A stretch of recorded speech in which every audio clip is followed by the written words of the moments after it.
In this video we will discover the top 10 funniest movies of all time. If you like top 10 videos or you're new to the channel, subscribe and click the bell to be notified of all our new videos. New videos are released every Monday, Wednesday and Friday. Monty Python and the Holy Grail. No, it's not just a flesh wound. It's comedic genius, and a no-brainer addition to this list. No comedy group does morons on a mission better than Monty Python.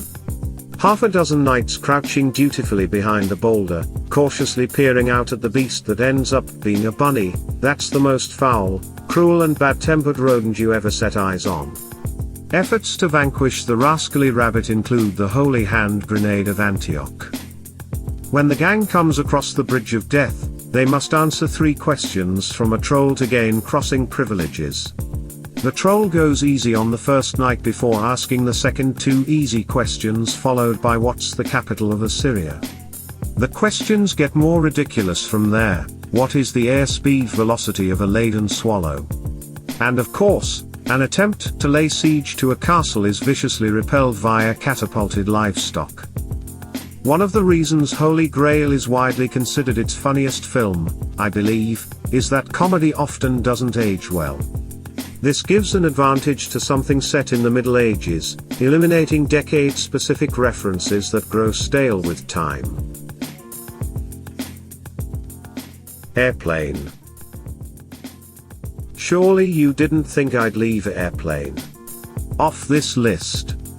Produced for what even 40 years ago was the astoundingly low budget of $3.5 million, the ensemble cast laugh fest gets my vote for funniest film ever. If comedy were boxing, Airplane is a lightning-fast bantamweight that peppers rapid-fire jabs. Airplane is spaghetti at a wall shot with a machine gun. The comedy comes so fast that the audience isn't done laughing before the next joke lands. Of course, that recipe can only work if enough of the jokes are good.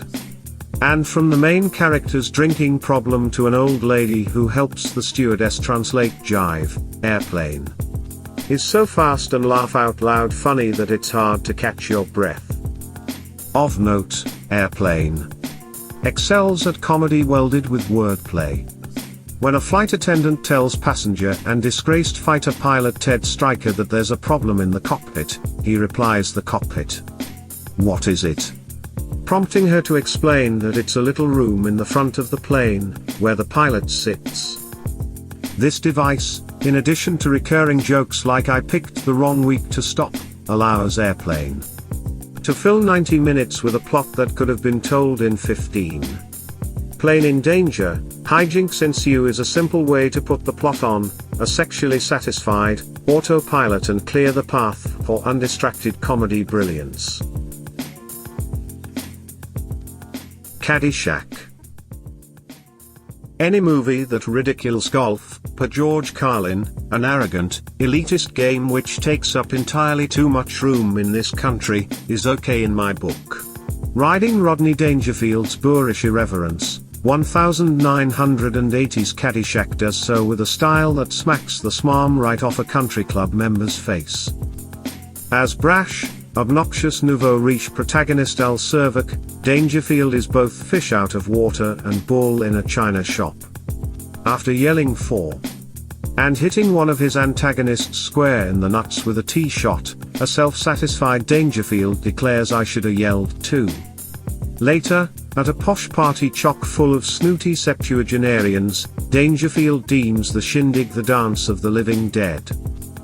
The movie also showcased 2 early Saturday Night Live cast members. Chevy Chase showcases his unsurpassed ability to deliver deadpan lines as an offbeat straight man. "Do you take drugs, Danny?" he asked the caddy.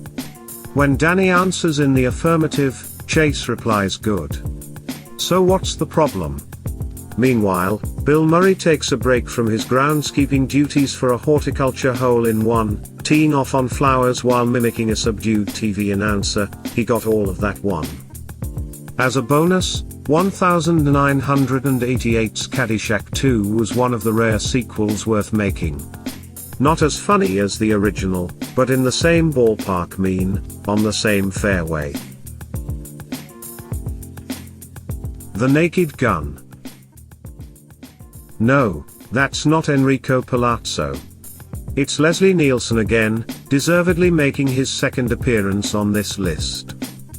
A side-splitting big-screen follow-up to the comedy series Police Squad, The Naked Gun is the funniest TV-to-movie adaptation ever.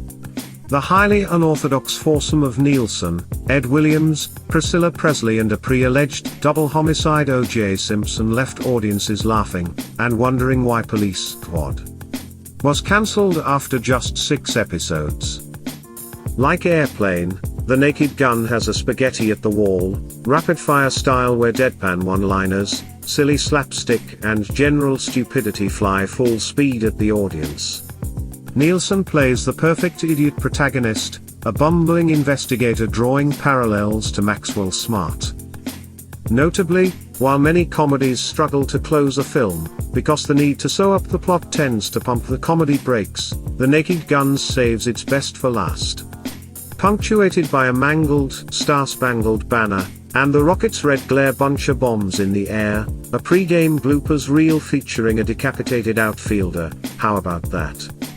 And Nielsen as a breakdancing umpire, the baseball game at the film's finale is among the funniest 15 minutes in cinema history. National Lampoon's Christmas Vacation. The question wasn't whether National Lampoon's would make the cut, it was which movie. I went with Christmas Vacation, which holds the distinction of funniest holiday movie ever, honorable mention to Will Ferrell's deranged classic, Elf.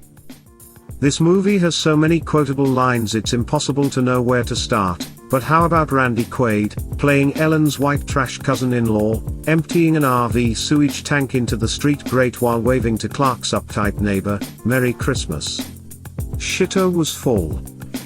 Christmas Vacation might be the most hilarious cascading disaster movie ever made. Clark's elderly uncle burns down his tree with a stogie, a last straw that causes Clark to go berserk with a chainsaw and cut down the evergreen on his front lawn, which smashes his neighbor's window as it falls. He drags it in. And a squirrel jumps out, prompting Eddie's dog, the aptly named Snot, to chase the rodent and wreck the rest of the house. The solution. Clark opens the door and both squirrel and dog leap out into the arms of Julia Louis-Dreyfus, who'd come over to confront Clark over the tree that has smashed through her window. Christmas Vacation is one of those movies that, more than 30 years later, can and never will feel dated. It will be there year after year, comforting us amid a sea of annoying in-laws. Be thankful for it, and say grace. Grace. She passed away 30 years ago. Austin Powers, International Man of Mystery. Yeah baby. Mike Myers' James Bond parody was the funniest live-action movie of the 1990s, an honorable mention to Tommy Boy, starring the late great Chris Farley. The film works on so many levels, the bad spy movie mocking fight scenes judo chop, and Myers' impeccable comedic character development, to name just 2. But perhaps the most successful element is the double fish out of water element. Myers plays both the protagonist Austin Powers and his arch-nemesis, Dr. Evil, each of whom have been reanimated after having been frozen for 30 years. The result is an extra layer of cluelessness that allows Myers' knack for awkward moment hilarity to really pop. For example, Dr. Evil attempts to hold the world ransom for $1 million. Dash a paltry price to prevent a lunatic from incinerating civilization with liquid hot magma. Practically nothing Myers tries in this film falls flat. From pairing Dr. Evil with a clone 1/8 his size, I shall call him Mini-Me, to his right-hand woman, Frau Farbissina, head of the militant wing of the Salvation Army, to Austin punching an old woman in the face out of suspicion she was really a man, baby. The movie swings wildly and lands every punchline it throws. Its funniest scene might be Dr. Evil's maniacal rant during a father-son therapy session, where he describes his childhood summers in Rangoon, luge lessons. Quite standard really. South Park, bigger, longer and uncut. By far, the funniest animated movie ever is Trey Parker and Matt Stone's adaptation of their envelope-pushing cartoon series, South Park. At a time when musical acts like Eminem and Marilyn Manson were causing parental uproar, Parker and Stone decided to troll the audience and society at large with one of the most subversive comedies ever. I was in college when the movie came out. Sitting in the theater, I was surprised to see parents there with little kids. After all, the movie was rated R. Then it hit me, Parker and Stone had done this on purpose, luring unsuspecting parents to take their kids. After all, how raunchy could a cartoon really be? At about 10 minutes in, Uncle Fucker, the movie's second musical number, yes, it's a musical, a brilliant, foul-mouthed musical, answers this question with authority. Shut your fucking face, unclefucker, you're a cocksucking slicking unclefucker. From there, a full album's worth of uproarious songs, including the Grammy-nominated Blame Canada, amount to the funniest soundtrack in film history. The movie's plot: the South Park kids must rescue a pair of scapegoated comedians from being executed for telling fart jokes, ingeniously mirrors the reception Parker and Stone knew the movie would receive. The movie, then, both causes controversy and responds to it. And if you don't like it, well, Cartman has a message for you. Anchorman, The Legend of Ron Burgundy. I'm Ron Burgundy. His 2004 portrayal of a cluelessly misogynistic 1970s newscaster is the highlight of Will Ferrell's comedic career, and that's saying a lot. Like Austin Powers before it, you get the feeling 10 minutes in that Anchorman is going to be a really stupid movie. And it is, it's just stupidly terrific, a feat only pulled off with a fearsomely funny front man. From cheery-faced vulgar banter over the newscast's closing credits, "You're a real hooker, and I'm gonna slap you in public," to wistfully musing that the name of his hometown San Diego translates to whale's vagina, Ferrell's delivery is sheer genius. It's the famous newscaster Royal Rumble, however, that puts Anchorman into the all-time top 10. Including Tim Robbins as a public access newsman, no commercials. No Mercy, the weapons-laden street brawl features Luke Wilson getting his arm chopped off with a machete while Brick Tamland, Steve Carell, a mentally challenged weatherman, kills a horse-riding combatant with a trident. Boy, Burgundy says the next day to his team, that escalated quickly. Still don't think Anchorman belongs on this list. Then go fuck yourself, San Diego. Borat. Officially titled Borat, Cultural Learnings of America for Make Benefit Glorious Nation of Kazakhstan, Sacha Baron Cohen's brilliantly offensive depiction of a foreigner exploring American society is the most side-splitting mockumentary ever, honorable mention to 2000's Best in Show. Like his groundbreaking TV series Do Ali G Show, the movie's greatest asset is that its subjects aren't in on the joke. As Kazakhstan native Borat Sagdiyev, Cohen uses America's faux inclusion and racism against it in a way that is revealing and revolting, yet hysterical. At a dinner party, Borat pleads ignorance of not only American customs but American indoor plumbing, graciously handing the host a bag with his feces after using the restroom. At a rodeo, he declares his support for America's controversial Iraq war by declaring, to a ravenously applauding crowd of rednecks, "We support your war of terror and hoping George W. Bush drinks the blood of every man, woman and child of Iraq."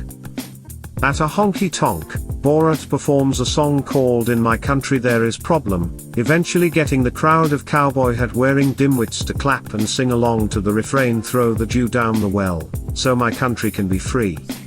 When he meets an actual Jewish couple, a kindly old man and wife renting a room in their home to overnight guests, Cohen flips his mockery to the Middle East's rampant hatred of Jews by throwing money at cockroaches, whom Borat believes are his shape-shifted hosts. You could barely see their horns.